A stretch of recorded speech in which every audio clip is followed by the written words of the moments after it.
ಚಕ್ರವರ್ತಿ ಸೂಲಿಬೆಲೆ ಅವರು ಅವ್ಯಾಚ ಶಬ್ದಗಳಿಂದ ನಿಂದಿಸಿರುವುದನ್ನು ಖಂಡಿಸಿ ಅವರ ವಿರುದ್ಧ ದೂರು ದಾಖಲು ಮಾಡಲು ಕೋರಿದ್ದಾರೆ. ಈ ಮೇಲ್ಕಂಡ ವಿಷಯಕ್ಕೆ ಸಂಬಂಧಿಸಿದಂತೆ ಚಕ್ರವರ್ತಿ ಸೂಲಿಬೆಲೆ ಅವರು ಎಐಸಿಸಿ ಅಧ್ಯಕ್ಷರಾದ ಸನ್ಮಾನ್ಯ ಶ್ರೀ ಮಲ್ಲಿಕಾರ್ಜುನ್ ಖರ್ಗೆ ಅವರ ವಿರುದ್ಧ ಇನ್ನೊಂದ್ಸಲದ ಆರೋಪವನ್ನು ಮಾಡಿ ತೇಜವಧೆ ಮಾಡಿರುವುದನ್ನು ಖಂಡಿಸುತ್ತೇನೆ. ಖರ್ಗೆ ಅವರು ಅಯೋಗ್ಯ ಎಂಬ ಪದ ಬಳಕೆ ಮಾಡಿ ಸಾರ್ವಜನಿಕವಾಗಿ ಮಾನನಷ್ಟವನ್ನು ಮಾಡಿರುತ್ತಾರೆ. ಅಭಿವೃದ್ಧಿ ಎಂಬುದನ್ನು ಮುಂದಿಟ್ಟುಕೊಂಡು ಸಾರ್ವಜನಿಕರ ಹಣವನ್ನು ದುರ್ಬಳಕೆ ಮಾಡಿಕೊಂಡಿರುವುದನ್ನು ಪ್ರಸ್ತಾಪಿಸುತ್ತಿದ್ದಾರೆ. ಸನ್ಮಾನ್ಯ ಶ್ರೀ ಮಲ್ಲಿಕಾರ್ಜುನ್ ಖರ್ಗೆ ಅವರು ಒಂದು ಪ್ರಬಲ ಸಮಾಜದ ಮುಖಂಡರಾಗಿದ್ದು ಈ ದೇಶದ ಅಗ್ರಗಣ್ಯ ನಾಯಕರಾಗಿದ್ದು ಇಂತಹ ಗಣ್ಯ ವ್ಯಕ್ತಿಯನ್ನು ಚಕ್ರವರ್ತಿ ಸೂಲಿಬೆಲೆ ಅವರು ಖರ್ಗೆ ಅವರನ್ನು ಅಯೋಗ್ಯ ಎಂದು ನಮೂದಿಸಿರುವುದು ಇಡೀ ಸಮುದಾಯಕ್ಕೆ ನೋವುಂಟು ಮಾಡಿದೆ. ಚಕ್ರವರ್ತಿ ಸೂಲಿಬೆಲೆ ಅವರ ವಿರುದ್ಧ ಎಫ್ಐಆರ್ ದಾಖಲಿಸಿಕೊಂಡು ಕಾನೂನು ರೀತಿ ಕ್ರಮ ಜರುಗಿಸಬೇಕೆಂದು ತಮ್ಮಲ್ಲಿ ಈ ಮೂಲಕ ಮನವಿ ಮಾಡಿಕೊಡುತ್ತಿದ್ದೇವೆ. ವಂದನೆಗಳೊಂದಿಗೆ ಶ್ರೀ ನರೇಂದ್ರ ಕಾಯ್ದೆ.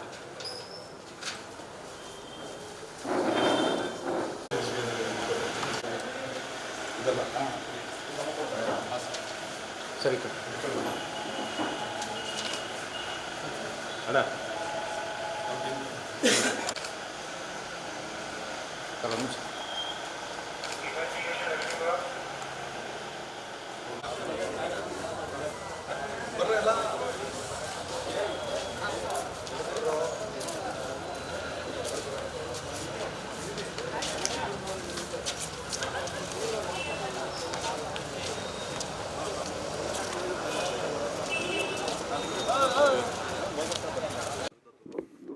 ನಮ್ಮ ಎಐಸಿಸಿ ಅಧ್ಯಕ್ಷರಾದಂಥ ಮಲ್ಲಿಕಾರ್ಜುನ್ ಖರ್ಗೆ ಸಾಹೇಬರ ವಿರುದ್ಧ ಚಕ್ರವರ್ತಿ ಸೂಲಿಬೆಲೆ ಎಂಬ ಒಬ್ಬ ಮಹಾನ್ ಮುಟ್ಟಾಳ ಇವತ್ತು ರಾಯಚೂರಿನಲ್ಲಿ ಮಾತಾಡುವಾಗ ಗುಲ್ಬರ್ಗಾದಲ್ಲಿರುವಂಥ ESI ಹಾಸ್ಪಿಟಲ್ ಮಲ್ಲಿಕಾರ್ಜುನ್ ಖರ್ಗೆ ಅಂತ ಇದೆ ಅಂಥೇಳಿ ಸರ್ಕಾರಿ ದುಡ್ಡಿನಲ್ಲಿ ಖರ್ಗೆ ಅಂಥೇಳಿ ಪ್ಲಾನ್ ಇದೆ, ಬಿಲ್ಡಿಂಗ್ ಇದೆ ಅಂಥೇಳಿ ವ್ಯಕ್ತಪಡಿಸಿದ್ದಾರೆ.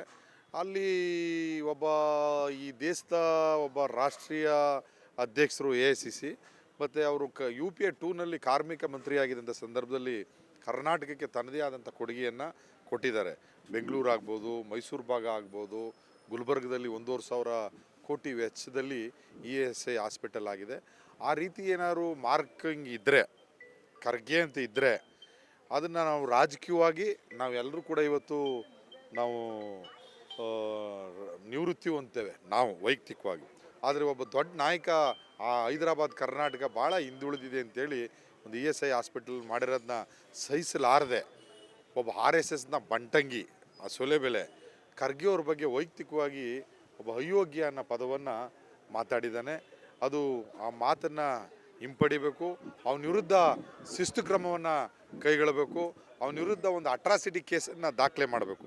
ಕಾರಣ ಒಬ್ಬ ಹಿರಿಯ ರಾಜಕಾರಣಿ ಬಗ್ಗೆ ಒಬ್ಬ ಹಗುರವಾಗಿ ಮಾತಾಡಿರೋದು ತುಂಬ ಆ ಸಮಾಜಕ್ಕೆ ಮತ್ತು ಕಾಂಗ್ರೆಸ್ ಪಕ್ಷಕ್ಕೆ ಮತ್ತು ದಲಿತ ಸಮಾಜಕ್ಕೆ, ಹಿಂದುಳಿದ ಸಮಾಜಕ್ಕೆ ನೋವಾಗಿದೆ. ಅವ್ರ ವಿರುದ್ಧ ಕ್ರಮ ತಗೋಬೇಕು ಅಂತೇಳಿ ಬಂದು ಇವತ್ತು ನಾವು ದೂರನ್ನು ದಾಖಲಿಸಿದ್ದೇವೆ.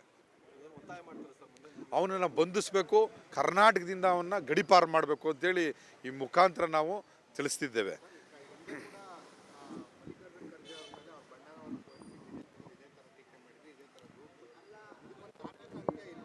ಈಗ ಇಂದಿನ ಗೃಹ ಮಂತ್ರಿಗಳಾದಂಥ ಜ್ಞಾನೇಂದ್ರ ಅವರು ಆ ರೀತಿ ಪದವನ್ನು ಉಪಯೋಗಿಸಿದರು.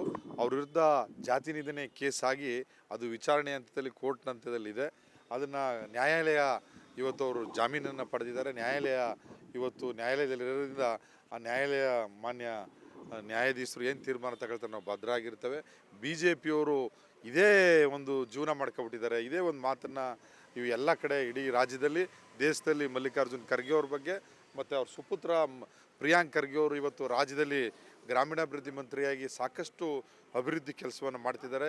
ಅವರ ವಿರುದ್ಧವೂ BJPಯವರು ಉದ್ದೇಶಪೂರ್ವಕವಾಗಿ ಆರೋಪವನ್ನು ಮಾಡ್ತಾಯಿದ್ದಾರೆ.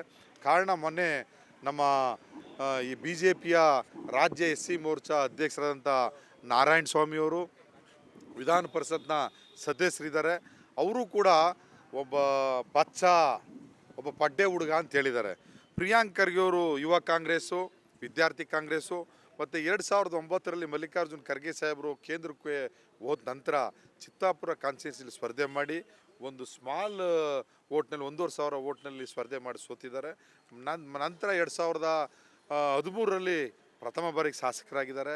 2018ರಲ್ಲಿ 2ನೇ ಬಾರಿ ಶಾಸಕರಾಗಿದ್ದಾರೆ. 2023ರಲ್ಲಿ 3ನೇ ಬಾರಿ ಶಾಸಕರಾಗಿ 3 ಬಾರಿ ಮಂತ್ರಿಯಾಗಿ ಜನರಿಂದ ಆಯ್ಕೆಯಾಗಿ ಕೆಲಸವನ್ನು ಮಾಡ್ತಾ ಇದ್ದಾರೆ. ಅವರು ಪುಡ್ಡೆ ಹುಡುಗ ಅಂದರೆ ಇವತ್ತು BJP ರಾಜ್ಯಾಧ್ಯಕ್ಷರಿದ್ದಾರೆ. ಅವರು ಎಷ್ಟು ವರ್ಷ, ಅವರು ಎಷ್ಟು ಚುನಾವಣೆಯಲ್ಲಿ ಗೆದ್ದಿದ್ದಾರೆ ಮಾನ್ಯ ವಿಜೇಂದ್ರ ಅವರು. ಅವ್ರ ಕೈ ಕೆಳಗಡೆ ಇವತ್ತು ಛಲವಾದಿ ನಾರಾಯಣ ಸ್ವಾಮಿಯವರು ಕೆಲಸ ಮಾಡ್ತಾ ಇದ್ದಾರಲ್ಲ, ಅದು ನಿಮಗೆ ಅರಿವು ಆಗಲಿಲ್ವಾ? ಛಲವಾದಿಯವರೇ, ನಿಮ್ಮ ಬಗ್ಗೆ ನಮಗೆ ವೈಯಕ್ತಿಕವಾಗಿ ತುಂಬ ಗೌರವ ಇದೆ. ನಾವು ನೀವೆಲ್ಲ ಒಂದೇ ದೋಣಿ ಪ್ರಯಾಣಿಕರು.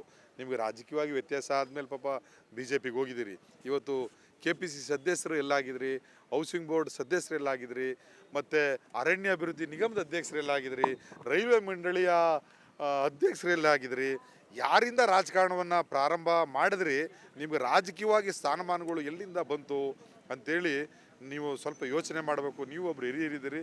ಇವತ್ತು ನೀವೇ ಆಲದ ಮರಕ್ಕೆ ನೀವು ಹೋಗಿ ಯಾವುದೋ ಮರದ ಮರಗಡೆ ಕೂತಿದ್ದೀರಿ, ಅಲ್ಲಿ ರಾಜ್ಯಾಧ್ಯಕ್ಷರೇ ಎಷ್ಟು ಏಜ್ ಇದೆ, ನಿಮಗೆ ಎಷ್ಟು ಏಜ್ ಇದೆ, ನೀವು ಅಲ್ಲಿ ಕೆಲಸ ಮಾಡ್ತಾ ಇದ್ದು ನಿಮ್ಮನೇ ನಿಮ್ಮ ತಟ್ಟೆಗೆ ಹೆಗಣ ಬಿದ್ದೋಗಿದೆ.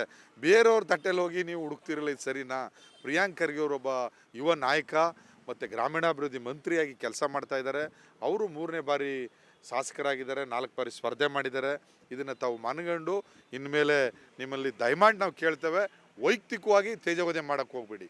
ನೀವು ರಾಜಕೀಯವಾಗಿ ಪ್ರಿಯಾಂಕ್ ಖರ್ಗೆ ಅವ್ರ ಬಗ್ಗೆ ಮಾತಾಡಿ, ಅವರು ನಿಮ್ಮ ಬಗ್ಗೆ ಮಾತಾಡಲಿ, ನಾವು ಯಾರೂ ಕೂಡ ವಿರೋಧ ಮಾಡಲ್ಲ. ಆದರೆ ವೈಯಕ್ತಿಕವಾಗಿ ಯಾವತ್ತೂ ಕೂಡ ಖರ್ಗೆ ಅವ್ರ ಕುಟುಂಬದ ಬಗ್ಗೆ ಆಗ್ಬೋದು, ಪ್ರಿಯಾಂಕ್ ಖರ್ಗೆ ಅವ್ರ ಬಗ್ಗೆ ಆಗ್ಬೋದು, ನೀವು ಮಾತಾಡಬಾರ್ದು ಅಂತೇಳಿ ಈ ಮುಖಾಂತರ ಖಂಡಿಸ್ತಾ ಇದ್ದೇವೆ.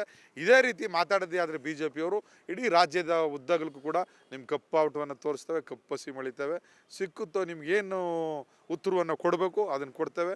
ನಿಮ್ಗೆ ಧರಣಿಯ ಮುಖಾಂತರ ನಿಮ್ಮ ಹೇಳಿಕೆಯನ್ನು ಖಂಡಿಸ್ತೇವೆ ಅಂತೇಳಿ ಈ ಮುಖಾಂತರ ನಾವು ತಿಳಿಸಿದ್ದೇವೆ. ಕಾನೂನಿನ ಸೂಲೆಬೆಲೆ ವಿರುದ್ಧ ಮತ್ತು ಮುಂದಿನ ದಿನಗಳಲ್ಲಿ ಇದೇ ರೀತಿ ಆದರೆ ಎಲ್ಲಿ ಸೂಲೆಬೆಲೆ ಸಿಗ್ತಾನೆ ಅವನಿಗೆ ಪ್ಯಾಂಟು ಸಾಟು ಬಿಚ್ಚಾಕಿ ಅವ್ನ ಪ್ರತಿಭಟನೆಯನ್ನು ಮಾಡಿ ಅವನ ಕಪ್ಪ ಬಣ್ಣವನ್ನು ಮಸಿಯನ್ನು ಬೆಳೆದು ಅವನಿಗೆ ದಲಿತರು ಏನೆಂಬುದನ್ನು ಉತ್ತರವನ್ನು ಕೊಡುವಂಥ ಕೆಲಸವನ್ನು ಮಾಡ್ತೇವೆ.